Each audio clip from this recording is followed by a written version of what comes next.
Hey all my Crimsonites, and welcome to the Crimson Cure channel, where we embrace our femininity, increase our womanly value, and celebrate our brothers. So join me on our feminine journey to learn, heal, and grow.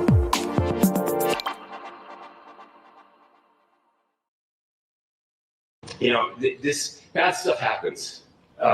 And for 33 hours, I was praying that if this had to happen here, that it wouldn't be one of us. That somebody drove from another state, somebody came from another country. Sadly, that prayer was not answered the way I had hoped for. Just because I thought it would make it easier on us if we could just say, hey, we don't do that here. And indeed, Utah is a special place. We lead the nation in charitable giving. We lead the nation in service every year. But it did happen here. You know,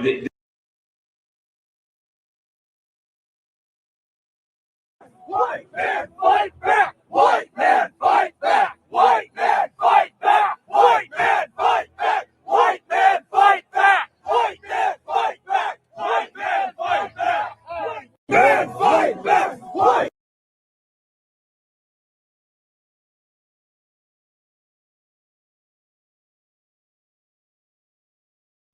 Hey there, my Crimsonites. Welcome to a special edition of the Crimson Cure.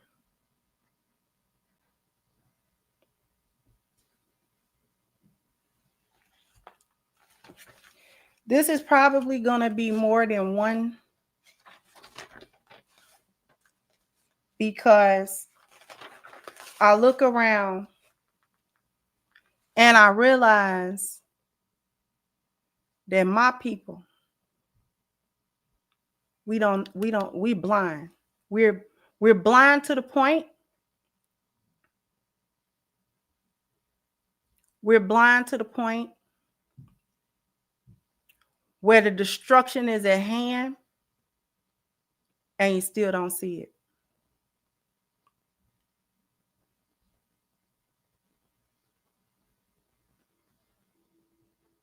We got people, Black people, running around here trying to figure out, was this man a white supremacist? Did he hold white supremacist ideals? You know, he managed to speak a few truths. And Black people have lost their mind.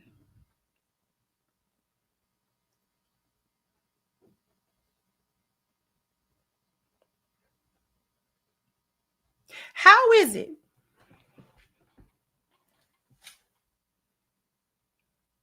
that a deletion happened that was very sudden? Nobody, at least from the outside looking in, saw that coming or could have anticipated that. This man is sitting somewhere doing what he always do. He goes to colleges, he debates the students on a wide range of topics. Most people see it as controversial, so forth and so on. He was there in Utah to do that day.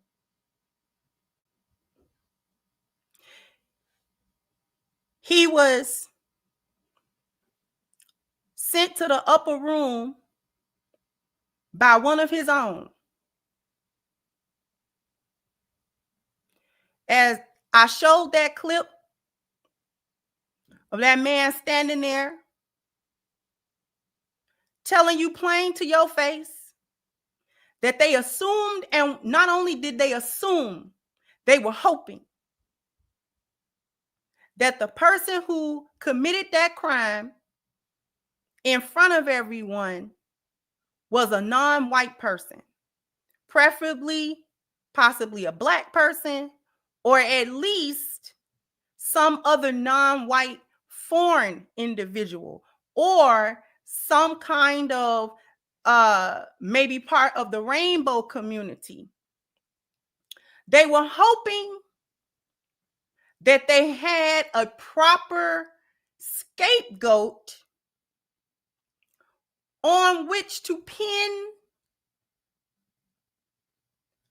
this deletion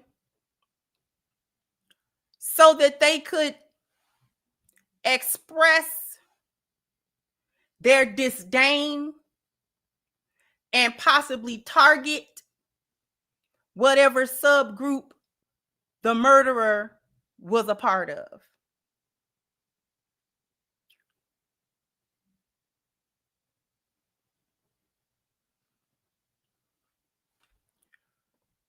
Are we confused about what he was saying, Miss Dower?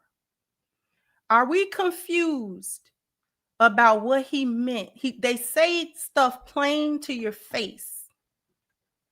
He meant non-white,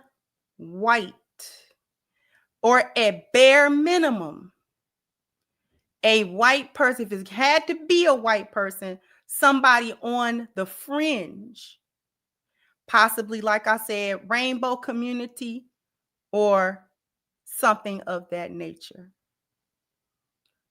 Unfortunately for them, See, I haven't heard any of this as concrete fact, because what I was hearing about that man is that his family was conservative. He was obviously a white man. Obviously, he knew how to work his gun. And obviously, he had a problem with Charlie Kirk and Charlie Kirk's rhetoric.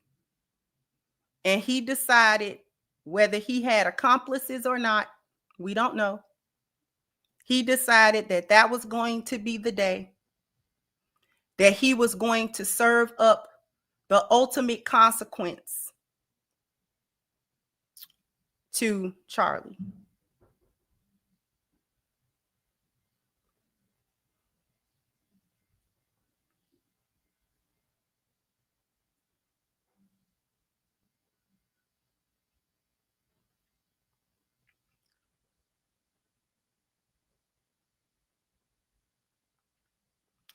An unfortunate event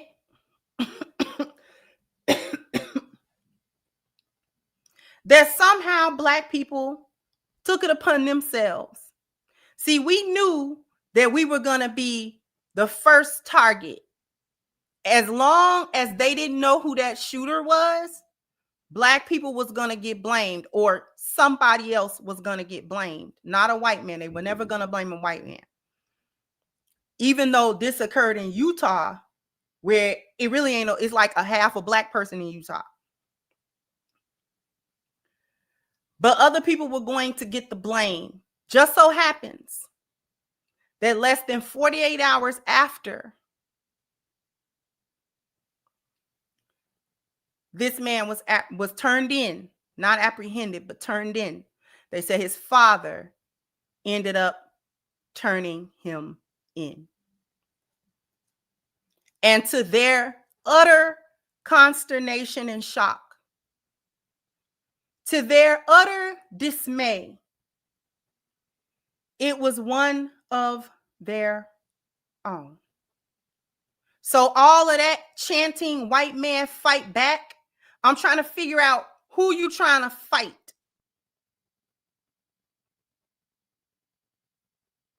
Because this is y'all. And in order to expend this energy that they had gathered up to exert on people, they're channeling that energy into, if you say anything about it, we're going to dox you, we're going to cancel you, and all of these other things. Even Charlie Kirk's widow got online to essentially issue a threat, just a generally blanketed threat to God knows who. And this is after the shooter was after. I don't know if she released it before or after, but she has been getting blowback for that because it didn't take very long for the shooter to be arrested, turned in and arrested.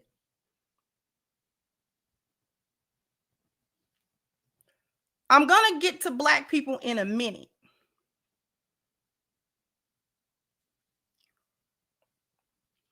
About why we decided to attempt to chastise one another over a situation that ultimately didn't have anything to do with us. We was not the perpetrator of the crime. None of us was the perpetrator of the crime. We had nothing to do with it.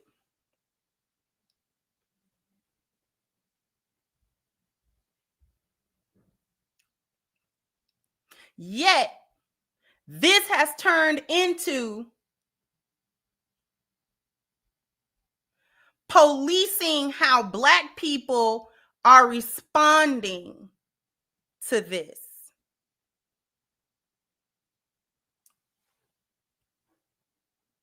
The one thing that I wanted to do is first start off with Black people in general not understanding or being willfully ignorant about what white supremacy looks like and sounds like. See, Black people don't get it when it's not in a pointy hat and a hood and a cloak. We think all racism, all racist people have to appear in a pointy cloak and hat and burn a cross in your yard in order to be considered a white supremacist or anything of that ilk. Anything less than that,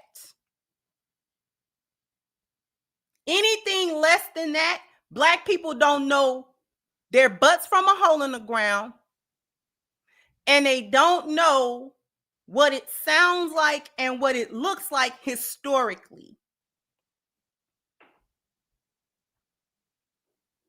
The front-facing, more palatable version of classic white supremacist talking points and thinking and maneuvering in this country is called white Christian nationalism. White Christian nationalism. It is the concept. See, Black people don't understand how white people have historically, especially in this country, have historically intertwined their culture with politics and their sense of survival. They do not see politics like we see politics. They do not see culture like we see culture. For them, it is something different. And as long as Black people refuse to see that, you're gonna be cooked. You're gonna be cooked. I have spent the last couple of years on this channel trying to get y'all to understand moral, ethical, legal, biology, culture, environment. And it seems as if for some, this lesson is not taking. This isn't taking.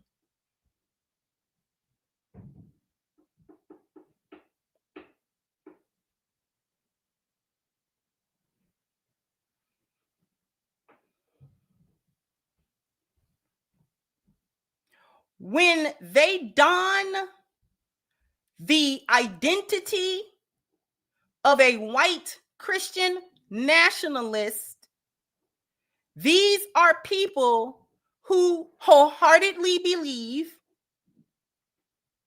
that America belongs exclusively to them,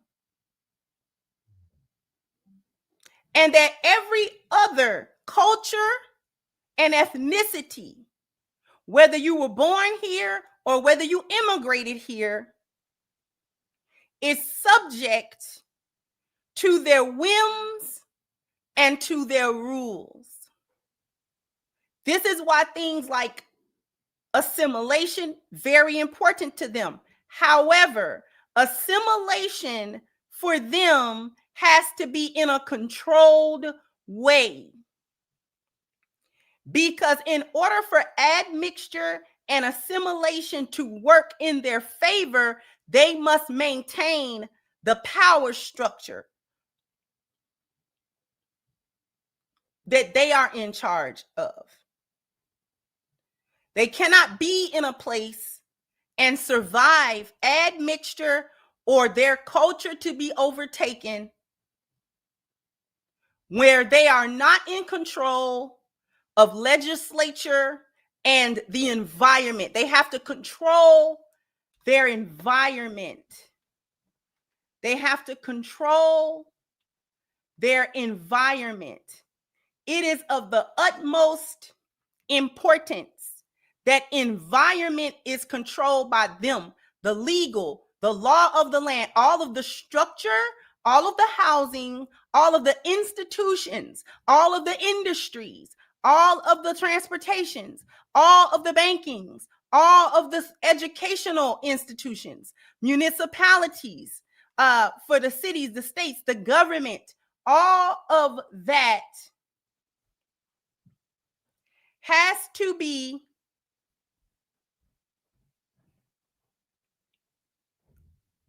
in their control. Okay? It is a matter, quite literally, of life and death to them. They cannot survive in places where that is not so. They will be physically eliminated through admixture, mixing with a population. Their bloodline becomes very mixed.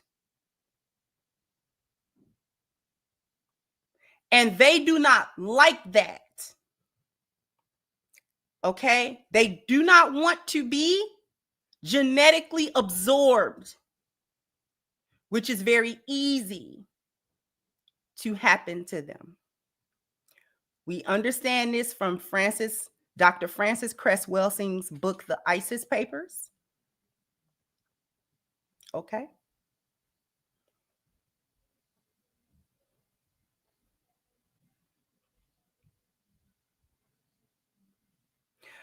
We have yet to understand that white Christian nationalism, as it is assumed as an identity, is critical to their survival, and it is also white supremacy. Every white supremacist has also espoused the same salient points.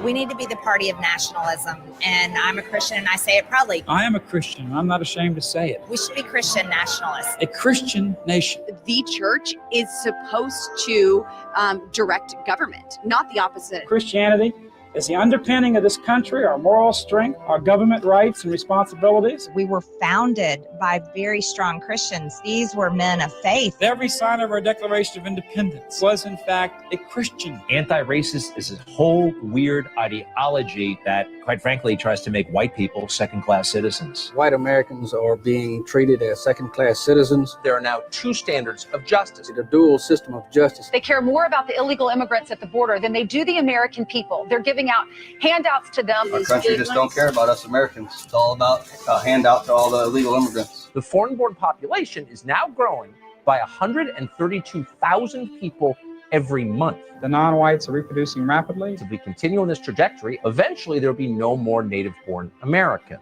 Our people literally are an endangered species. Our people are having few children. We've got to start protecting our race. If you're white, you have to go to the back of the line, discriminating against white people. There is racial discrimination going on right now in this country against massive numbers of white Americans. How precisely is diversity our strength? So how is diversity our strength? And I'll point out, listen, the Democrats are the party of the Ku Klux Klan.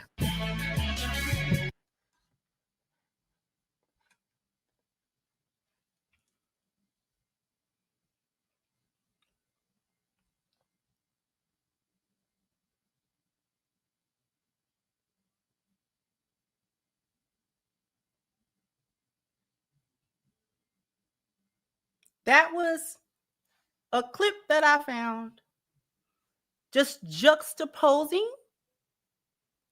the talking points so that you could hear it, so that it could be, you have to be able to see it. They said it in the clip. This is about our survival. We're being outpaced in terms of reproduction. We cannot allow too many non-white immigrants into this country because we will be erased. We will be erased.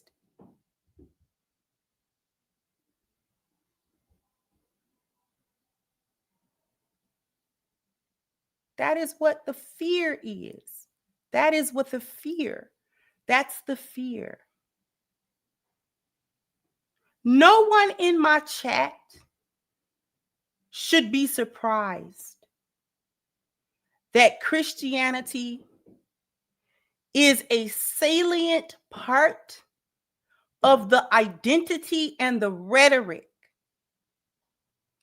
These are the same mindsets that utilized various concepts of the Bible and of Christianity, warped those concepts, and justified chattel slavery for hundreds of years.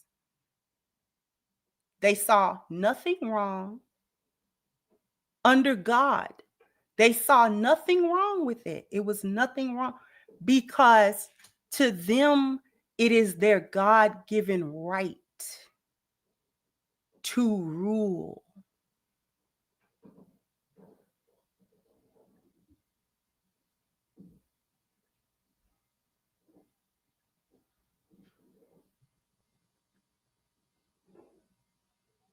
It is a cultural identity in various forms. They must adopt some level of that ideology in order to survive. It's not even personal. For some, maybe it's personal, but for the majority, it's not even a personal thing. It's a survival thing. They have to do it. That's how they feel. That is what they believe they know. That is what they believe. And that is what they act on. That's the most important part. They act on it. They act on it. This resurgence that you see is them saying, we cannot allow our extinction. They panic when they are not the homogeneous dominant force able to exert their will on a population that they are a part of.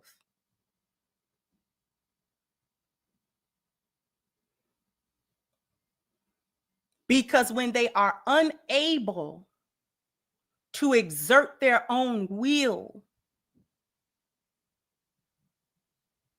the fear is that they'll be wiped out. It is an extinction level event to them. This is why the reaction be so visceral and so vehement. You know, at first, over the weekend when this story broke, I had every intention of getting on here and being super like volatile. But as I began to listen to my people completely misunderstand this stuff, I thought I need to come at this a little bit more. We gonna get to the other stuff, but y'all don't understand. We're still trying to figure out whether or not these people as a collective mean what they say? The answer is yes. They mean it. They will get stuff cracking for real. When they feel like their backs are against the wall, and they feel that way. They feel that way.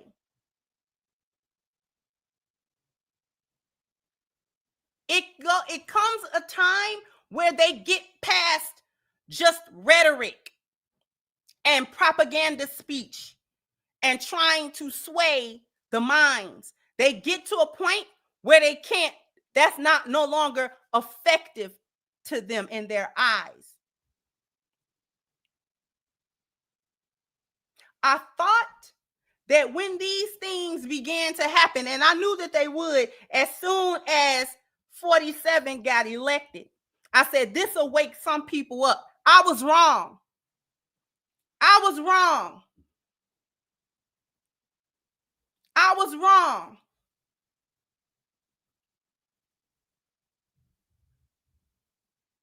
You're not waking up. You purposely sleep. You fake sleeping. You fake snoring and everything. We done turned the light on. We done splashed some water in your face. You still laying there acting like you sleep. You going to perish.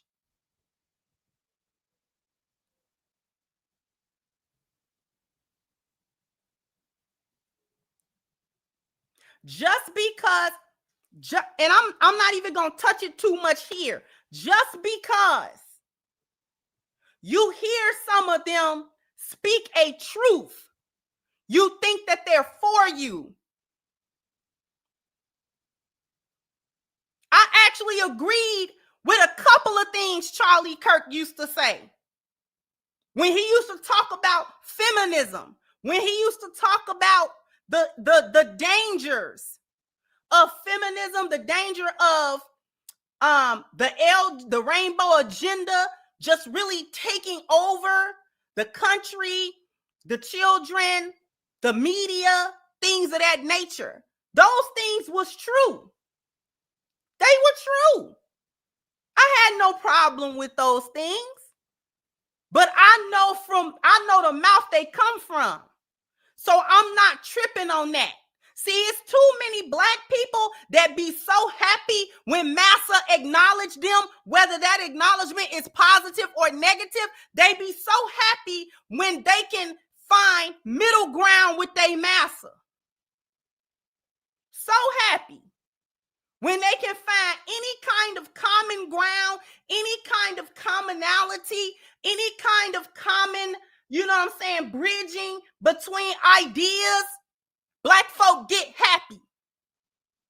Steven from Django, who that down that nag?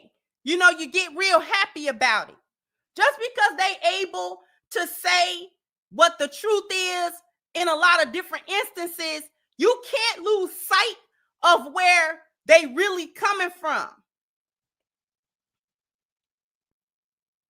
Because if you go so far as to listen to Klan members, you'll actually agree with some of the stuff that they say. You'll actually agree with it. They don't be lying about everything.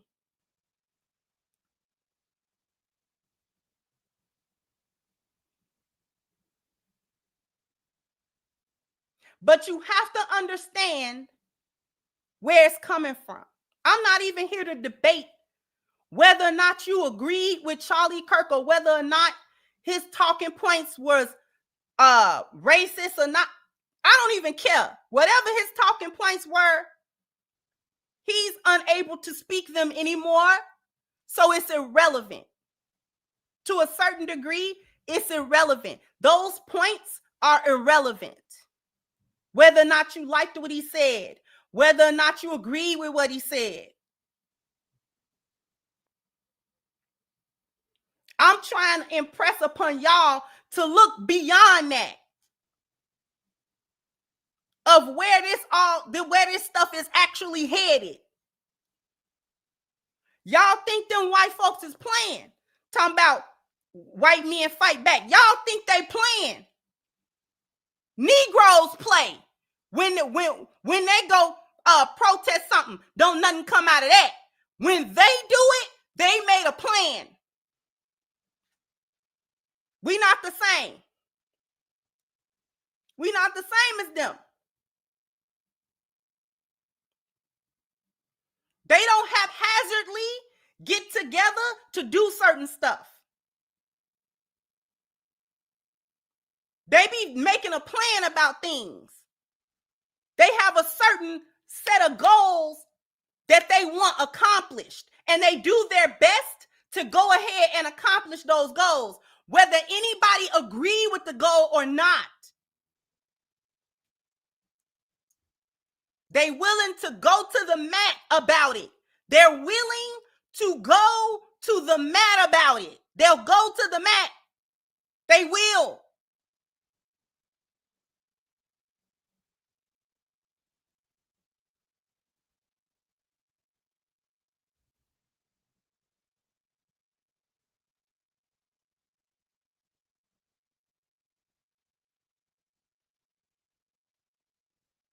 They done messed around and deified this man. This was their guy. He said a lot of things that some of them would not say, won't say out loud, or too afraid to say. But they championed him because he would speak. And he would speak unapologetically.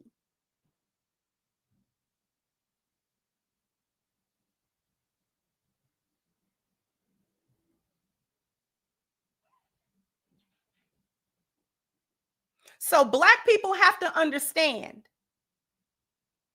that the collective of those people cannot, it is of the utmost importance of survival.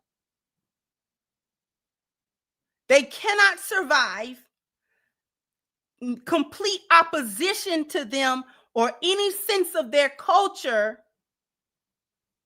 because threats to their culture in their eyes means that too many other ethnicities and cultures are being filtered into something that they feel like is their culture.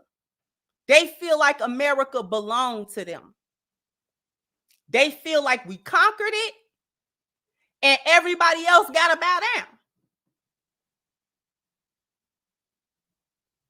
And if you don't, we're going to make you get down or lay down.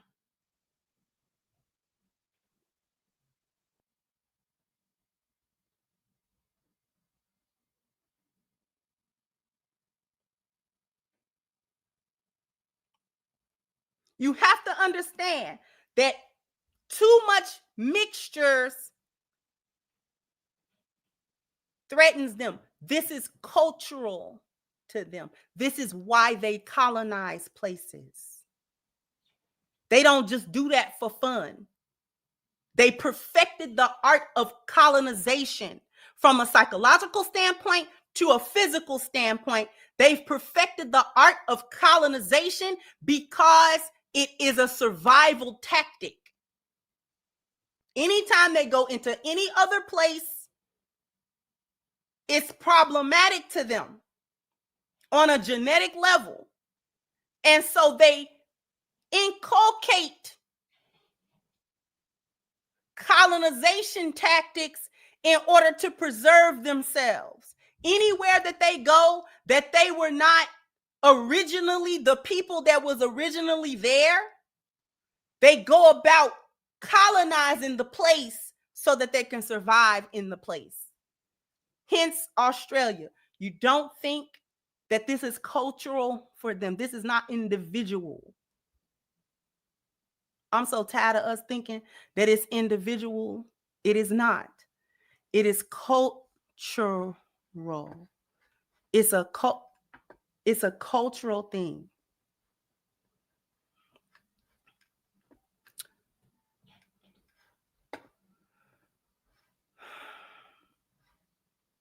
This is in Australia. Give our white nation back. Mind you, they are not the original people that settled that land. The Aborigines were the original people that settled that land. Majority of the white population in Australia have ancestry tracing back to England.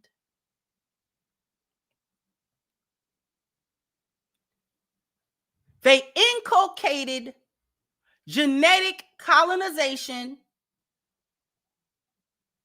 so that they would not be outbred by the original people who had settled that land. They have come out in Australia. This is not America. This is not America. They came out in Australia to protest that there were too many Indian immigrants coming to live and work in Australia. They did the same thing in South Africa. This is why they split off and tried to make white-only places.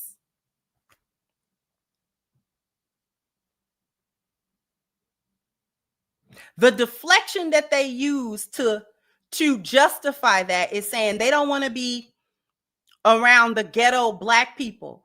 But think about it. When do they move around ghetto Black people? They don't live in the hood. So how are they tired of ghetto Black people and what Black people do in the hood? They are not a part of that, and they face no consequences. Whatever Black people do in the hood, whether we doing good over there or whether we are tearing the place apart. White people don't live in the hood. So they're not moving away from Black people and the hood. They don't live in the hood. If you see white people in the hood, it's one of two things going on. Gentrification is happening, or they are among the so-called poor whites and they can only afford to live in those neighborhoods in the city.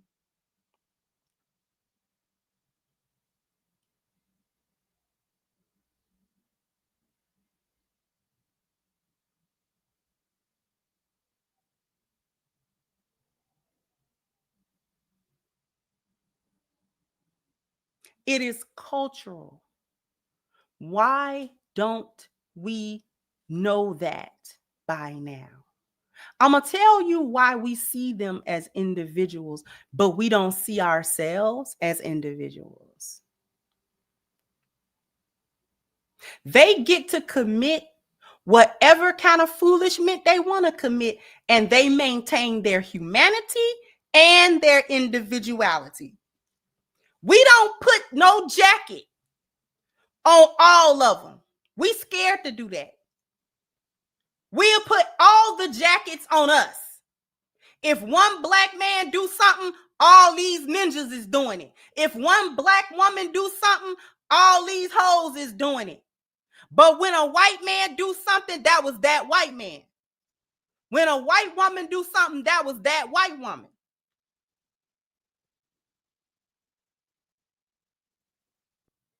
All of the school shootings, starting with Columbine in the 90s, have been overwhelmingly, if not 100%, performed by their children. Yet not a single school that is in a predominantly white area attended with white children have metal detectors in them. But they sure put them in Black schools. Black kids don't shoot the school. If it was gang violence in the neighborhood, why would you put metal detectors in the school? The gangbangers don't go to school. The gangbangers don't attend school. If Black folks is banging in the hood, they on the street. They not going to school trying to get no good grades. They ain't worried about no homework. And every time one of their kids go shoot a school, they don't say These little YNs or these little YWs, look at them. They're just trash. Look at them. They're so violent. They don't put that blanket on them. They say that child, he must have been bullied. He must have been, you know what I'm saying, whatever. Something was wrong with him. They usually come from 2-parent homes, in moderate income homes, going to decent schools, living in decent neighborhoods. These are not even the poor whites or the trailer trash whites. These are the ones who parent get up and go to work every day. Do their best to make money. Do their best to raise their kids. But they don't call them thugs. They not YNs.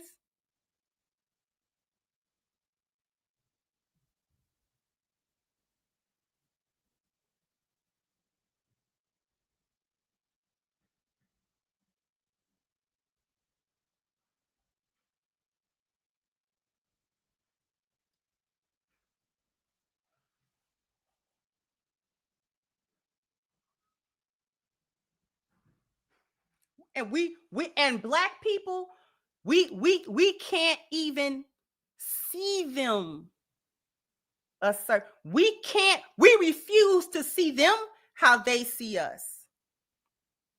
We refuse to see them with a blanket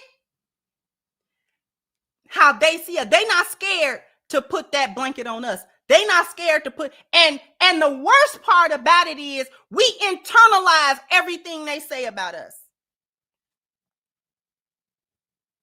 The worst part about it is that we internalize everything they say about us. I don't care if what they say might happen to be factually correct about the black community. I take exception to it because there's a difference between chastisement, but I love you. Chastisement, but I love you. I sit here every day and call you out, but I love you. The reason I sit here and call you out is to help you see it so you can fix it, so we don't have to deal with these problems. I'm calling out the problems because we have to fix the problems. I don't have an ulterior motive for that. But it's a difference when somebody trying to chastise you and upbraid you, but they can't stand you. Now I gotta wonder why you saying that. Why you saying that? Because if black people having all these problems in the hood and you ain't black, but you speaking on it, now I want to know what you doing to help them. Help it. Don't just sit back in judgment like all these ninjas over here wilding. We might be wilding, but let us handle that. And if we don't handle that and we perish, what has it do to you? What skin off your nose is it?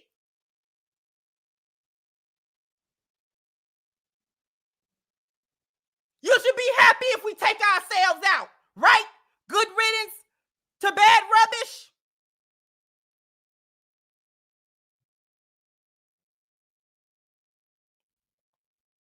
It hit different when somebody tell you what's wrong with you, but you know they don't like you. I'm not about to take nothing you talking about. Leave me alone. But it hit different if somebody come to tell you what your problem is, but you know they love you. And you know they just trying to help you, whether it's a bitter pill to swallow or not.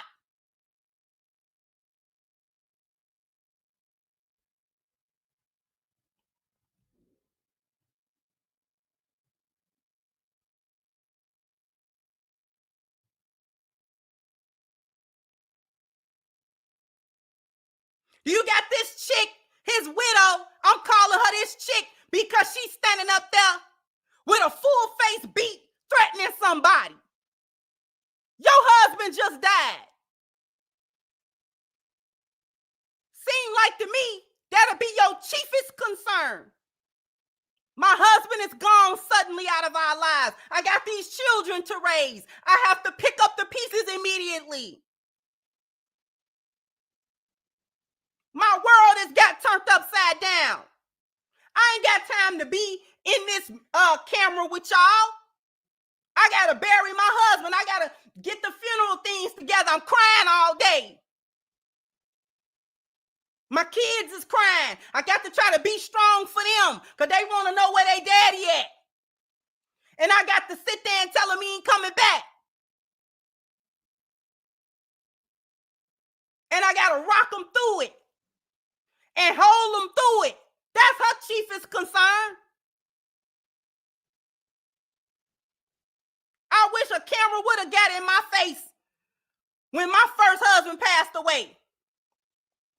I don't care if eventually I would have made a statement, but right now, 30 some hours after, you better leave me alone. I ain't even processed that yet.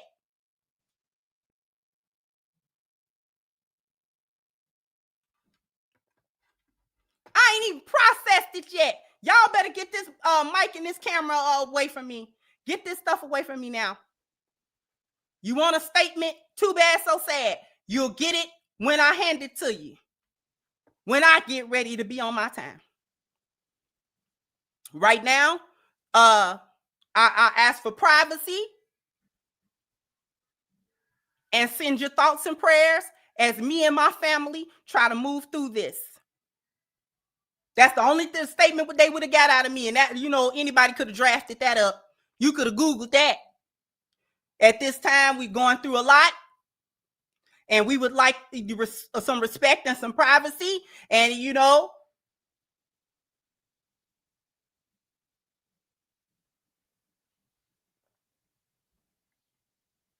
yet she's sitting up here.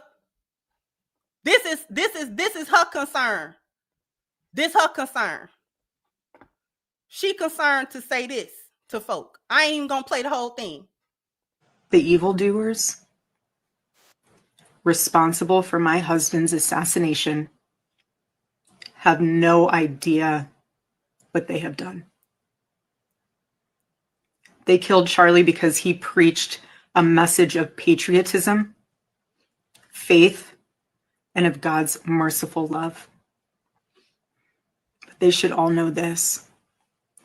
If you thought that my husband's mission was powerful before, you have no idea.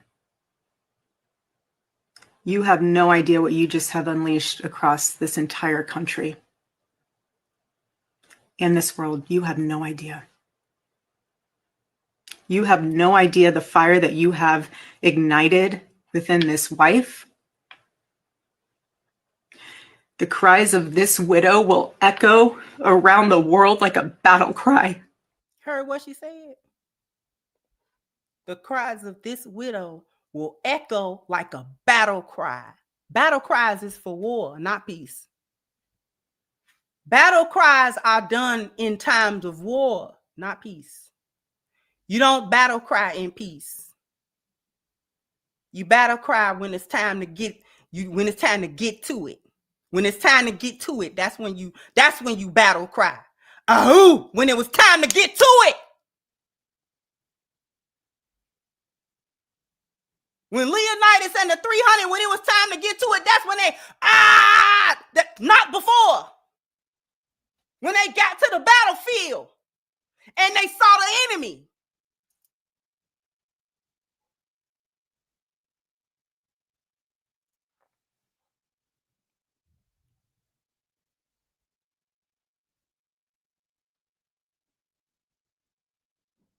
I'm trying to figure out what enemies, beloved. Who you talking about, Bookie Butt? Because far as we know, it was one man who committed that crime, who committed that murder on live streaming. And he has been apprehended. They said he ain't even cooperating with the police. He won't even really talk to them too tough.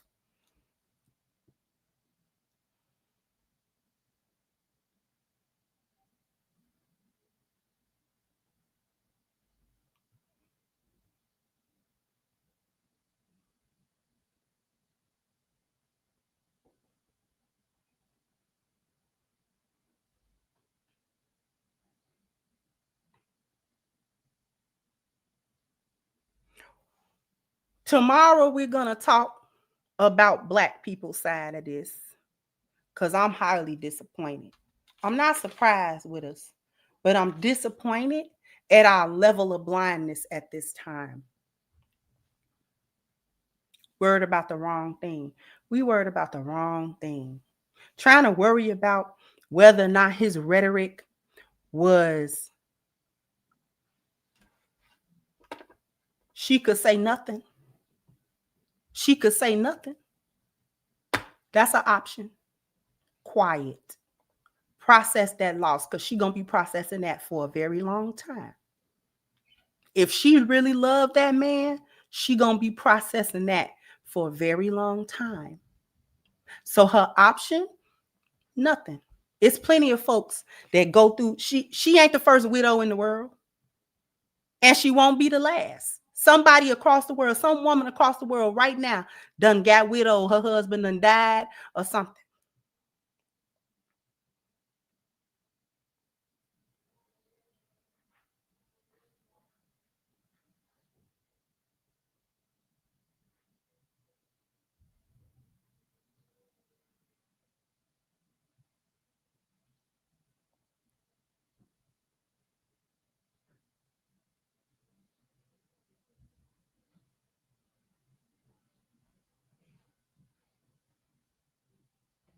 We got to talk about Black people tomorrow. I got to talk. I'm gonna get on y'all tomorrow. I'm gonna get on y'all tomorrow. But before I get off of this thing, the details and the reasons why they killed Charlie, I do believe, I got a hunch that it'll be revealed in due time. I don't think Candace is off. Charlie was her little friend. I don't think Candace is off with some of the things that she is asserting because that's her circle too. But I'm going to leave you with this little nugget. White nationalism is on the rise. It's been on the rise in this country since Trump's first election. It's reaching a fever pitch at this point. It ain't got to its peak yet, though. Because the collective of them folks got another enemy. One that they have fed, and now they don't know what to do with him. See, they had a little pet wolf, and they fed it. It was scrawny when they found it. Found the little pet wolf. He was scrawny, and he didn't have nothing. And he was on the verge of dying, and they fed him. And they kept on feeding that wolf. Now he a big bad wolf ready to blow the house down, baby. Oh, he gonna blow that house down. And see, the collective of them folks, the white Christian nationalists, they actually don't like that wolf now because the wolf is ready to eat them too. They don't really like that wolf now. They thought it would stay. Oh, they thought they could tame that wolf, and they're realizing that they can't tame that wolf. That wolf is wild, and it is aggressive, and it is vicious. And they do speak out carefully as they can about that wolf. And that wolf bite fast, and it bite hard, and it bite swift, and it don't care. White nationalist conservative spaces are not a safe space. When we're talking about rhetoric and debating and things of that nature, it's not a safe space for that wolf. And that wolf don't like that. What you mean I can't say that? They challenge that wolf. They challenge that wolf. They challenge the wolf's thinking. Why do you want to, you're going a little too far with a lot of what you're doing, actually. Even though some of that stuff we're not really affected by physically. But the problem that white nationalists are having with that wolf is that they're not able to feed the wolf no more. Feeding the wolf, see, the wolf eating them out of house and home. Study got to go in debt to feed the wolf. Study got to rob Peter to pay Paul to feed this wolf. And the wolf ain't never satisfied. It's always hungry. It always want more food.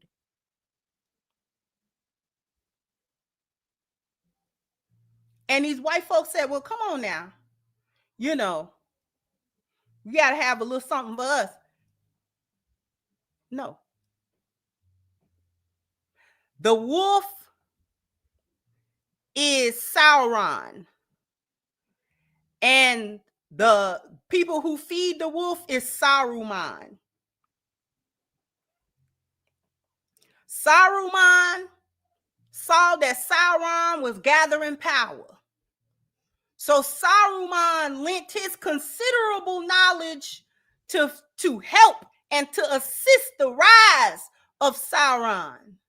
Thinking, and the reason that he did that was because Sauron said, me and you, we like peas in a pod. We gonna run this here together.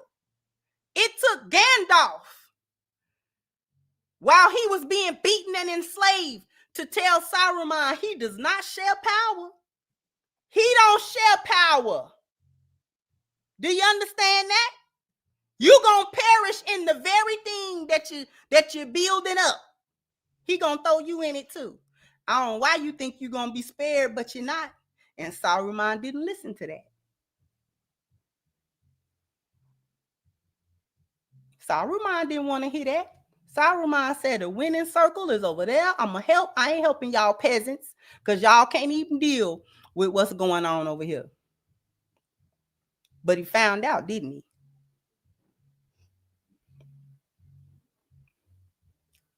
Now they finding out we done messed around and fed that wolf. Goodness me. Goodness me. And ain't nobody to help him. Can't help them against that wolf because they cut everybody off for the wolf. They cut everybody off to feed that wolf. And now that wolf ain't never not hungry. I hope y'all catching.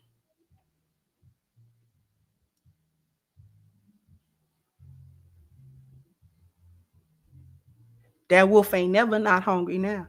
Always used to that feeding now. You gonna feed me. You gonna feed me, ain't you? Ain't you? Get the food. But we ain't got no more. Get the food.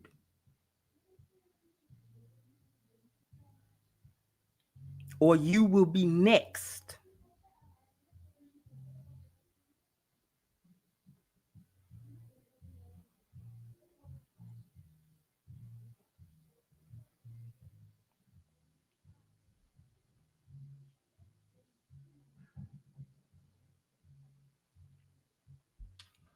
Because guess who got control of Turning Point USA?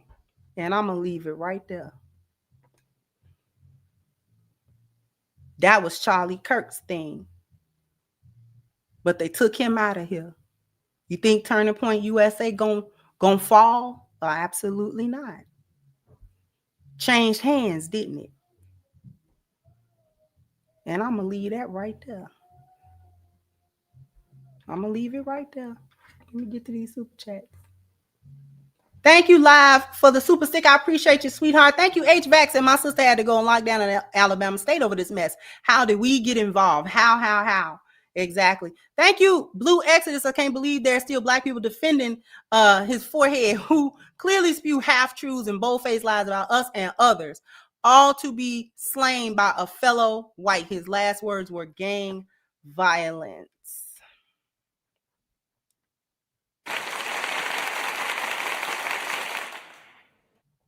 Thank you, HVAC. Said Utah ain't been notable since Michael Jordan dismantled the Jazz in '98. Black people ain't in white Utah. Not the Utah Jazz got handled. Not where he took care of John Stockton and Karl Malone. Says not only a color, it's a system, it is a mindset. And I'll add to it, it is a culture. It's cultural. Just like our culture is embedded in us. I don't know why we don't know that. Thank you again. Live said, let's get a medium man. Y'all want medium man? Okay, I'll get in contact with medium man. We'll see. Thank you. My name said, thanks. Thank you. I appreciate it. Thank you. Terenzo said, one thing people overlook psychologically, twin, is we're punished like adults. They're punished like children. They should tell everyone something obvious about life and their state of minds, literally. Thank you, Mr. Brown said, thank you for speaking on white survivalism. This is really the end game, and the hyenas and raccoons need to leave from among us. Thank you again, HVAC said, for example, I love Black women, but I'm not above making y'all take consequences, especially if you screw up, because these palm colors don't care. Thank you, Brooklyn said, angry Black man, angry Black woman is made a mockery. We turn around and shame each other because we don't take our pain serious because they don't. Exactly. Thank you, Live. So I was waiting for this live. I hope I didn't disappoint. Thank you again, HVAC said, you must choose Emperor Palpatine to Anakin. Black people, you must choose either God or Satan at this point. No gray area and no more hiding. And thank you again, Terenzo said, Gen Xers know about the old tuna commercial. Let the silent truth speak for itself. On that note, salute. Thank you so much. I appreciate you. We're going to hit this up tomorrow so we can get back on our regularly scheduled program.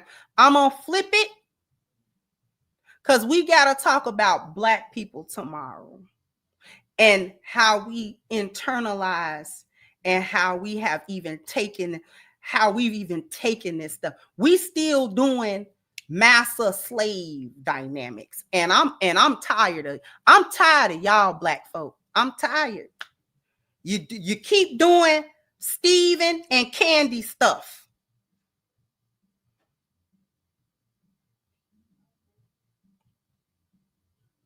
Bosses, we sick. You study hollering when they holler. Stop that.